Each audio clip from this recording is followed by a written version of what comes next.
Algunos años atrás existía un sistema de fitas conhecido como videocassete, lembram? Para assistir filmes, etc. Nesse tempo também haviam rebobinadores de fitas para evitar gastar o aparelho conhecido como VHS. Assim, então, se queriam ver de novo o filme ou ver alguma parte importante do filme, era só rebobinar e assim podiam ver de novo aquele episódio. O problema da vida é que ela não tem o botão de rebobinar. Cada dia, cada segundo, carrega em si mesmo o próprio fim. O tempo é indiscutivelmente uma de nossas fontes não renováveis. Todos os momentos podem ser lembrados, celebrados e lamentados, mas jamais recuperados. Não podemos recuperar as nossas palavras, promessas e tempo. Por isso, o foco da lição desta semana é entender que podemos viver sabiamente se Cristo viver em nós e nós podemos, assim, então, ser novas criaturas e não poder ser arrastrados pela loucura e sim ser fortalecidos pela sabedoria. Vamos a passar à segunda parte de nosso esboço. Estamos na lição número 2, estudando o livro de Provérbios. E o título da lição número 2 é Dos ouvidos aos pés. Um título muito especial, muito significativo. Vamos estudar acerca disso. E para comentar esta lição está mais uma vez conosco o pastor Edson Nunes, quem é professor de teologia da Universidade Unasp em Engenheiro Coelho. Bem-vindo. Obrigado. Vamos começar com uma oração? Claro. Por favor. Eterno nosso Pai, nosso Rei, nós te agradecemos pela vida e pela oportunidade de podermos estudar a Tua Palavra. Esteja conosco, agora que vamos abri-la e que Teu Espírito nos guie, é o que imploramos em nome de Jesus Cristo. Amém. Amém. Vamos falar de dois assuntos, conselhos à família e alguns conselhos para a vida. Simplesmente esses dois assuntos. A partir do capítulo 4, especificamente do capítulo 3, verso 27, Salomão começa agora a tratar temas práticos, conselhos práticos, paralelos, enfim. E então Salomão começa a falar aos filhos, né? Parece que tem um interesse muito grande na família. Está querendo realmente falar para os filhos, conselhos para eles? Qual é aquele conselho que ele enfatiza e começa com aquele verbo, inclusive, ouve, né? Ouve. Aqui no capítulo 4, verso 1 a 3, a gente encontra 3 gerações, né?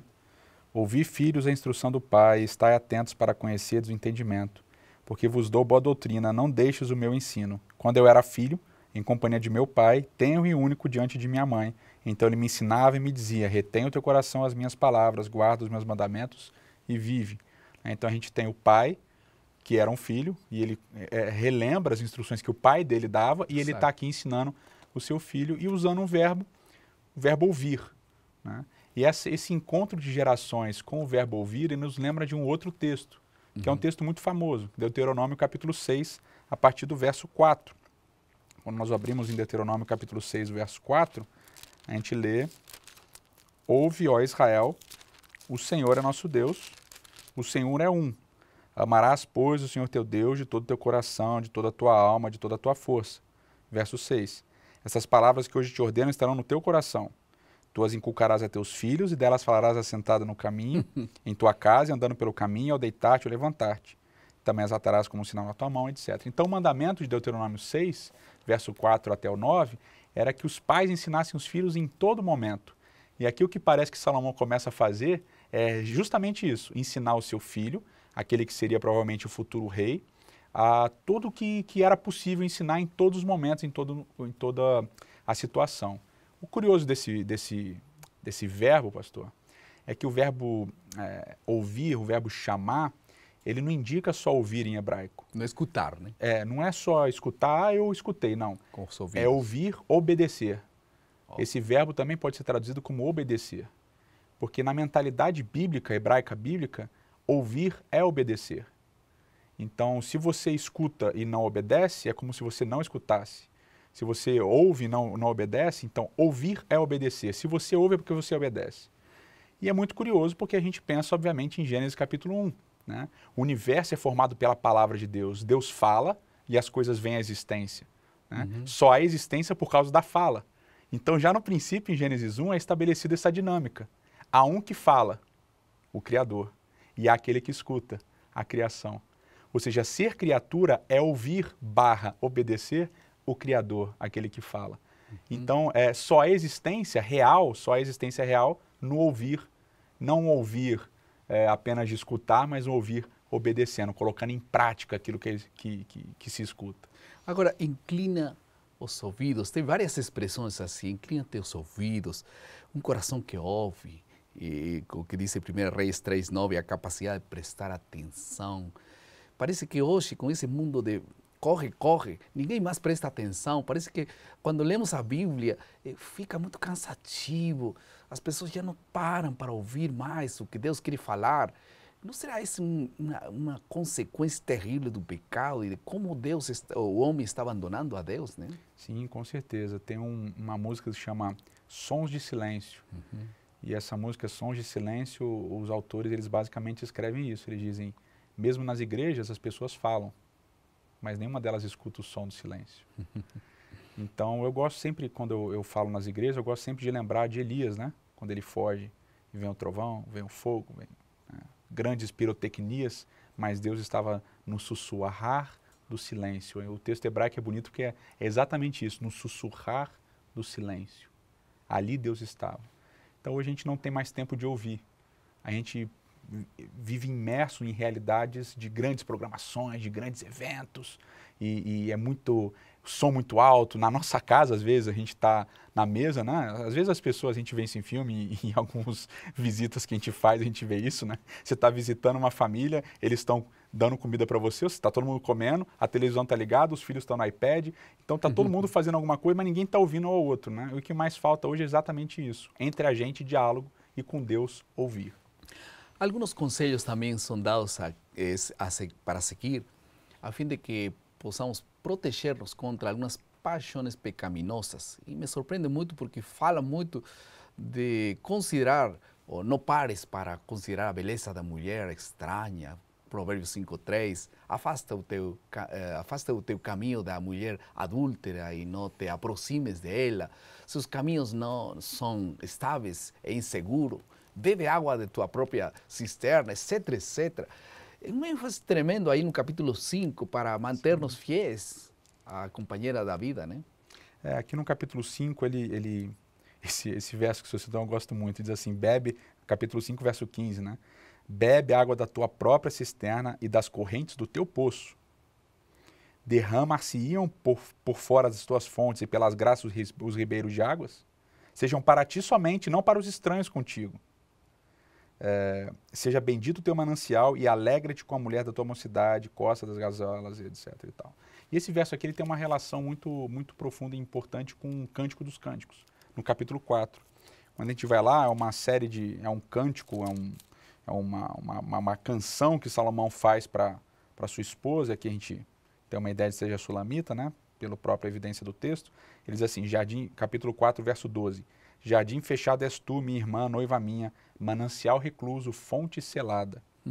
Os teus renovos são pomar de romãs, com frutos excelentes, a rene, o nardo e o açafrão, cálamo, cinamono, com toda a sorte de árvores de incenso e mirra com aloés, com todas as principais especiarias. És fonte dos jardins, poço das águas vivas, torrentes que correm do Líbano. Então, a mulher e o homem que se guardam um para o outro e que são exclusivos um do outro, eles são fontes de águas vivas. E esse conselho de Salomão em Provérbios ecoa aqui em Cântico dos Cânticos. É necessário que nós nos alimentemos dentro de um casamento, de um relacionamento a dois, um do outro, e não de outras pessoas, né? Fidelidade, né? Fidelidade.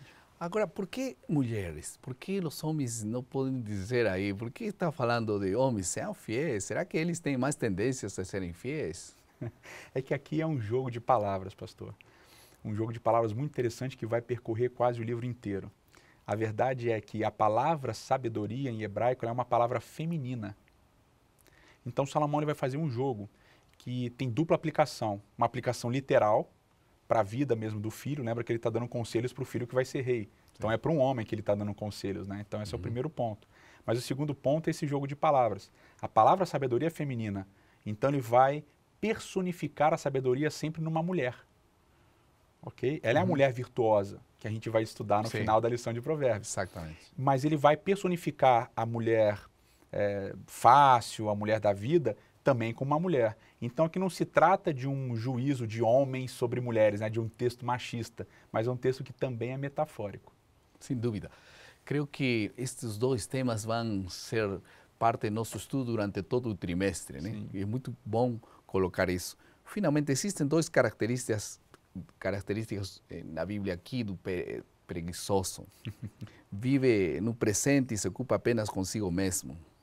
E por que ele tão claro? Fala muito sobre isso, né? E ao longo do livro de Provérbios vamos falar também do homem preguiçoso. Sim. É muito importante, até o senhor já mencionou isso, pastor, em Provérbios a gente tem muita repetição, né? E a repetição ela visa ativar a memória, né? E ele fala, o preguiçoso, ele não tem memória. O preguiçoso, ele vive só o agora, é o só hoje. Ele não está preocupado nem com o que foi ontem. E no texto bíblico a gente vê o tempo todo, quando Deus fala com o povo, ele diz, lembra de como foi ontem, lembra de como foi ontem. E ao mesmo tempo ele vive sempre uma expectativa, um homem bíblico, do futuro. Então o presente dele é norteado pela memória do passado, de como Deus cuidou, de como Deus fez, e também a expectativa do futuro, do que vai acontecer, do juízo e assim por diante. Então o preguiçoso ele se desloca do futuro e do passado e vive apenas o aqui e o agora. Que apesar de soar bonito para muitos ouvidos, né?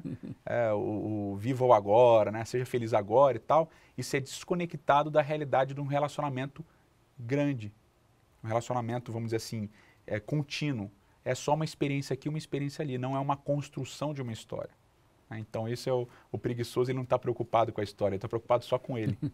Egoísmo também, né? E até a esperança não está aqui, no amanhã, que não vive pensando que amanhã vai conseguir alguma coisa e perdeu de viver, não tem mais sentido viver, né? Vamos passar à terceira parte do nosso esboço, que é a aplicação. Um dia recebi um conselho muito sábio. Não deixes que teus pensamentos se demorem no mal. Provérbios capítulo 6 fala um pouco sobre isso. E também Provérbios 6 fala de 7 coisas que Deus aborrece: olhos altivos, língua mentirosa, mãos que derramam sangue inocente, coração que trama projetos iníquos, pés que se apressam a correr para o mal e testemunhos falsos.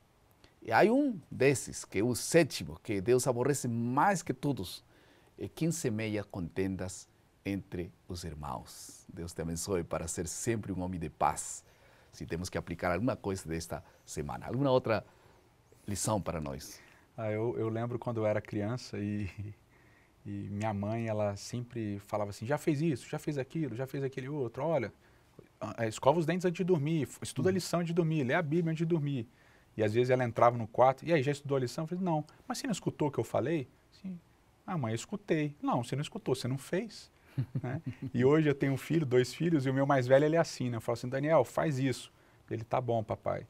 E ele continua lá sentado, fazendo o que ele está fazendo e tal. Eu falei, Daniel, você me escutou? Escutei, papai. Mas por que você não está fazendo? Eu vou depois. Então, muitas vezes a gente desconecta essa realidade, né? O ouvir a palavra de Deus precisa me transformar nas minhas ações diárias. Eu tenho que escutar e modificar o meu agir, as minhas ações, ou seja, ouvir e obedecer. Esse, para mim, é o centro dessa lição. Amém. Vamos ouvir agora um pequeno resumo do que o autor da lição pensa e como ele encara a lição desta semana. Eu penso que a resposta para a primeira pergunta, de onde vem o desejo de ser sábio, esse desejo vem simplesmente da necessidade de ser sábio. Na verdade, vem pela experiência da necessidade de ser sábio, experiência do fracasso. Quando você fez algo em que não foi sábio e como resultado você fracassou. Então você se conscientiza da necessidade por sabedoria. Não é um desejo que vem do nada, eu quero ser sábio, ou vir do querer ser bem-sucedido. Na verdade, não existe conexão entre sabedoria e sucesso. Você pode ser sábio e não ser bem-sucedido. E você pode ser bem-sucedido e não ser sábio. Interessante que Salomão fala sobre isso em outro livro. Ele se refere ao pobre como homem sábio e ao rei como tolo. Então é possível ser bem-sucedido e ser tolo. e ser pobre e mesmo assim ser sábio. Sabedoria não tem nada a ver com sucesso. Não é uma garantia de ser bem-sucedido. É uma garantia de ser sábio. E isso deve ser o suficiente. Ellen White comenta que uma das principais causas de ineficiência mental e de fraqueza moral é a falta de concentração. Com a imensa maré de material impresso, adultos e jovens formam o hábito de leitura apressada e superficial e a mente perde sua capacidade para um pensamento contínuo e vigoroso.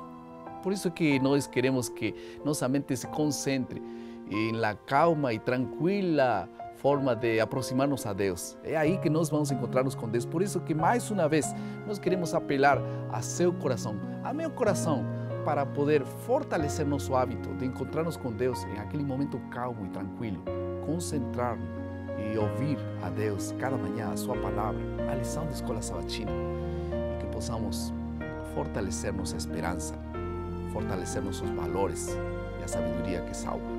Vamos orar. Querido Pai, muito obrigado, Senhor, por Tua palavra. Que essa palavra ilumine nosso caminho todos os dias. Te pedimos que nos dê sabedoria para poder vencer as tentações e poder ter a sabedoria que possa levar-nos para a salvação. No nome de Jesus. Amém.